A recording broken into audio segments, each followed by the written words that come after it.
சங்கராபுரம் அருகே உள்ள அரசமட்டு கிராமத்தில் வரப்பு கழிக்கு சென்ற பாண்டுரங்கன் என்ற கூலி தொழிலாளி அருகில் உள்ள விவசாய கிணற்றில் தவறி விழுந்து நீண்ட நேரம் போராட்டத்திற்கு பின்பு சடலமாக மீட்டனர். கள்ளக்குறிச்சி மாவட்டம் சங்கராபுரம் அருகே உள்ள அரசமட்டு கிராமத்தைச் சேர்ந்த சடையன் மகன் பாண்டுரங்கன் என்பவர் தனக்கு சொந்தமான விவசாய நிலத்தில் நடவு பணி மேற்கொள்ள வரப்பு கழிக்கு சென்றதாக கூறப்படுகிறது. இந்த நிலையில் அருகில் உள்ள வைத்திய மகன் முனுசாமி என்பவரின் விவசாய கிணற்றில் எதிர்பாராத விதமாக தவறி விழுந்துள்ளார்.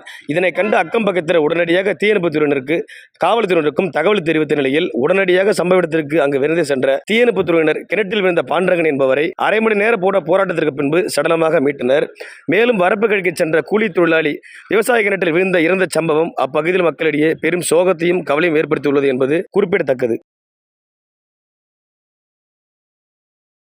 செய்திகளை உடனுக்குடன் தெரிந்து கொள்ள கீழ்கண்ட கேபிள் மற்றும் டிடிஎச் நெட்வொர்க்குகளில் எம்நாடு செய்தி தொலைக்காட்சியை காணுங்கள். பாதகம் செய்பவரை கண்டால் நாம் பயம் கொள்ளலாகாது பாப்பா. மோதி மிதித்துவிடு பாப்பா, அவர் முகத்தில் உமிழ்ந்துவிடு பாப்பா. அண்மை செய்திகளை உடனுக்குடன் தெரிந்து கொள்ள இணைந்திருங்கள் எம்நாடு தொலைக்காட்சியுடன்.